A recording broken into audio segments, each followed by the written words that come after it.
Quer dizer então que sempre que a bolsa passa por um período de queda, você fica preocupado, nervoso, estressado, não dorme direito. E por outro lado, quando a bolsa está lá brilhando, voando alto, aí você fica felizinho, conta para todo mundo que você investe em ações, aquela festa. É claro que esse não é o jeito certo, isso muito iniciante se empolga demais ou se desespera demais com a bolsa, é um erro comum, mas isso acaba destruindo o seu enriquecimento de longo prazo. Nesse vídeo a gente vai entender o porquê e vou aproveitar para mostrar para vocês a diferença entre valor e preço de uma ação. Então, eu sou o Enéas, esse é o Valoriza e vamos lá.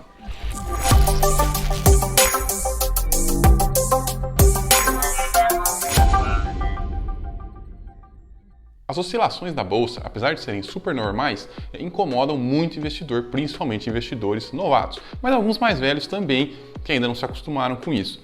Acontece o seguinte, se você acompanha essas oscilações, se você fica emocionado porque está caindo ou porque está subindo, o erro é igual para os dois lados. Apesar de o erro ser um pouquinho pior quando está caindo, né? Mas se você fica emocionado, você provavelmente não vai ficar rico com ações. Ações não é para você, a não ser, claro, que você consiga consertar esse desvio de comportamento. Se você observar por aí, você vai ver que nenhum bilionário fala que olha a bolsa todo dia. E pior, se você perguntar para muitos, eles não sabem nem a cotação das empresas que eles investem. E isso é muito comum, mais comum do que vocês pensam.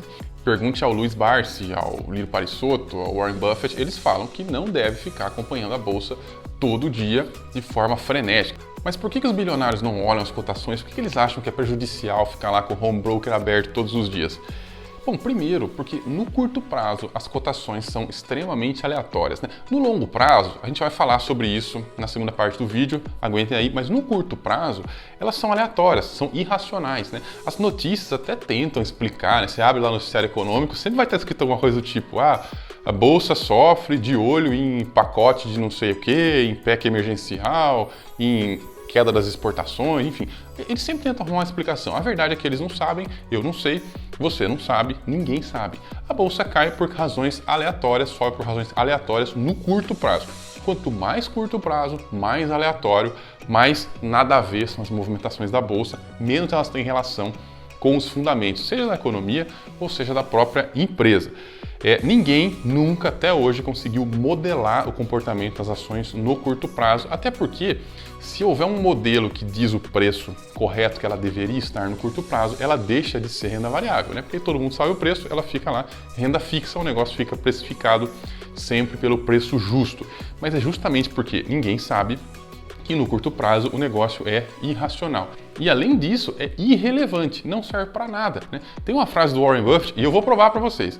Tem uma frase do Warren Buffett que fala o seguinte: o mercado de ações não existe, ele apenas está lá como uma referência para vermos se alguém está se oferecendo para fazer alguma coisa estúpida. Olha que frase interessante. Quer dizer, o que está acontecendo no mercado não significa nada, o que está acontecendo na bolsa não significa nada.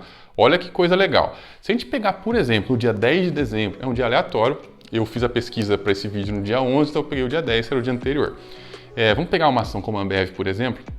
Ela tem um valor de mercado de mais ou menos 250 bilhões de reais. Ela movimentou um volume de um pouco mais de 2 bilhões, que daria um total de 0,9%. Quer dizer, de todas as ações que tem no mercado, 0,9% se movimentou naquele dia. Isso significa que esse 0,9% de negócios determinou o preço dela.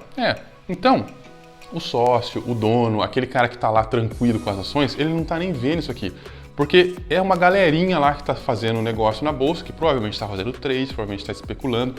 Inclusive, esse valor deve ser até menor, né? Porque 2 bilhões, mas muita gente que fez day trade, comprou, depois vendeu, aí o volume está contado 2 vezes. Então, pouquíssimas pessoas, pouquíssimos sócios estão fazendo negócio no dia a dia.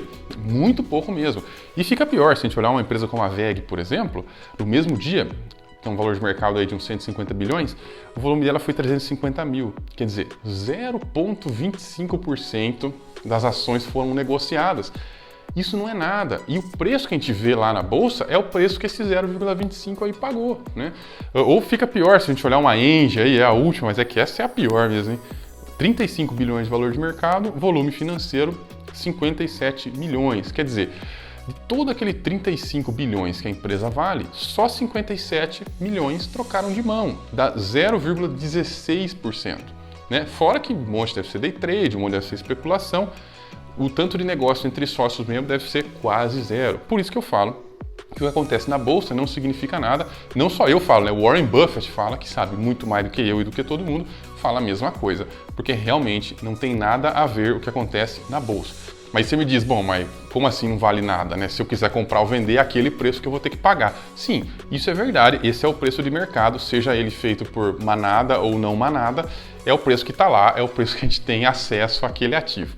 Mas estudando para fazer esse vídeo, eu comecei a dar uma olhadinha no Itaú, que é uma empresa que eu gosto, eu conheço a empresa, eu conheço o lucro da empresa, eu conheço os negócios que ela investe, as subsidiárias dela, eu sei mais ou menos a estratégia de crescimento, aonde que o Itaú quer crescer, o que ele pensa do Pix, o que ele pensa dos banquinhos, enfim. Eu sei mais ou menos, eu conheço a empresa, eu gosto da empresa. É uma empresa que para mim é muito sólida. Agora, eu não fazia ideia da cotação. Agora eu sei quanto é porque eu pesquisei para ver o vídeo para vocês e tal. Claro que na hora que a gente vai aportar, na hora que a gente vai comprar, eu vejo lá a cotação para dar ordem e tal. Mas isso é uma coisa que eu vejo na hora, do outro dia eu já não lembro mais, né? Afinal, a gente tem bastante empresas, é difícil você lembrar a cotação de todas, principalmente se eu não tô nem aí para isso, né? Minha cabeça precisa guardar coisas mais importantes do que cotação de empresa, principalmente se aquela empresa é um bom negócio ou não. E curiosamente, se a gente segue uma planilha de investimentos, como tem tantos por aí, a gente acaba fazendo bons negócios, né? Nesse exemplo do Itaú, eu acabei, sem querer, comprando no começo de outubro, porque minha planilha me mostrou que era o que eu menos tinha, era o que eu estava mais para trás, né?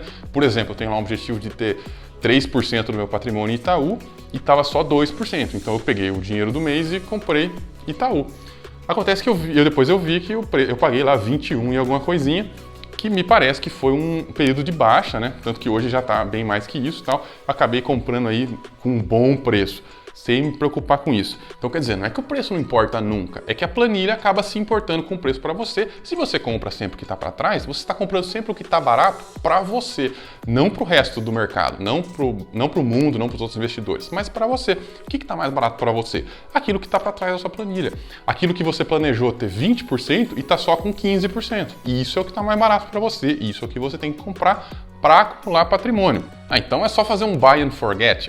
Eu escolho algumas ações lá, coloco na minha carteira, nunca mais olho, fico feliz da vida, só investir na vida inteira. É lógico que não, né, gente? Buy and hold não é buy and forget. O hold não é você simplesmente largar lá e esquecer. Porque a gente pensa no longo prazo. A grande questão aqui é o seguinte, eu disse para vocês que no curto prazo as cotações não seguem nada. Nenhuma teoria deu certo até hoje para modelar o comportamento das cotações no curto prazo. Porém, no longo prazo, sim. Existe uma teoria dos mercados eficientes, acho que talvez vocês já devem ter ouvido falar, mas basicamente o que ela fala é que todas as questões, o faturamento futuro, tudo que vai acontecer já está ali descontado no preço da ação hoje. Isso é verdade no curto prazo? Não muito, né? A gente vê que, como o preço varia muito, os fundamentos da empresa não variam tanto assim, então provavelmente não. Mas no longo prazo isso é verdade. Tanto que se a gente observar, no longo prazo, a cotação vai seguir os fundamentos da empresa. Se os fundamentos melhoram, a cotação sobe.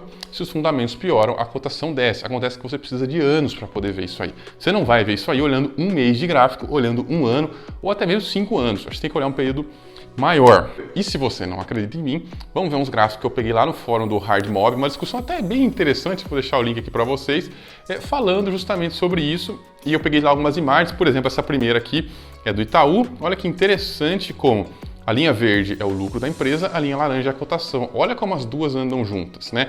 Essa outra aqui é a VEG, mesma história. O lucro sobe, a cotação sobe, né? Essa outra aqui é a Ambev, para vocês verem também como isso é real em todas as empresas. Podem pegar todas as empresas, você vai ver alguma coisa parecida com isso. E por último, para tirar qualquer dúvida, esse aqui é o Ibovespa. Então é o lucro das empresas do Ibovespa e a cotação do Ibovespa, né? O valor do Ibovespa em pontos. Então, entenda uma coisa, no longo prazo, a teoria dos mercados eficientes funciona. No curto prazo, eu acho que ela é furada. Então, o que a gente tem que olhar para acertar os investimentos e ficar rico?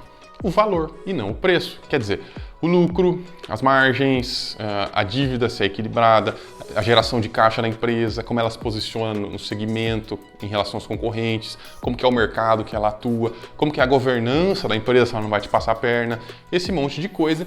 Que eu tenho um vídeo sobre isso, aliás, eu vou deixar aqui nos cards e na descrição para vocês darem uma olhada, ensinando como iniciar essa análise. Claro que a análise tem que ser muito mais completa. Eu costumo dizer, o momento crítico é na entrada. A gente tem que pensar 10 milhões de vezes antes de colocar uma empresa na carteira. Depois que colocou, Basta dar uma olhadinha de vez em quando for aportar, uma vez por ano, quando sai balanço. Não adianta ficar todo dia olhando notícias da empresa e tal, porque vai chegar um momento, né, nos próximos 20 anos, vai ter um dia que vai ter uma notícia tão ruim, uma coisa tão ruim que você vai pegar a empresa e você vai vender. E você não deve fazer isso, porque toda empresa passa por um momento difícil, né? Momentos difíceis são bons, porque daí a gente pode comprar boas empresas por preços baratos. É muito bom quando uma empresa que a gente gosta, que a gente acredita e que a gente conhece bem, passa por maus momentos. Significa que a gente vai poder comprar mais barato, significa que provavelmente a nossa planilha de investimentos, sem que a gente se preocupe com isso, né? A nossa planilha de investimentos vai mandar a gente comprar porque aquilo lá vai estar para trás, vai ter caído e tal. Então espero que tenha ficado claro que o foco seu tem que estar no valor. O preço deixa que a planilha se preocupa. A planilha vai cuidar do preço, você cuida do valor. E eu queria deixar uma pergunta para vocês, e não vale mentir, que é quantas vezes você abriu o Home Broker essa semana só para olhar a cotação? Para dar ordem não conta, só para olhar a cotação. Deixa a resposta aqui nos comentários e não vale mentir, hein? E eu vou deixar um vídeo aqui para vocês, caso vocês tenham dúvida como começar no Buy and Hold, como é que é essa história, como é que esse negócio funciona. Então vão lá, assista esse vídeo, eu estou explicando de forma geral, em linhas gerais, como é que a gente entra no Buy and Hold. No mais, se você se interessa por esse tipo de conteúdo, não se esquece de se inscrever no canal. A gente volta semana que vem com mais e até lá!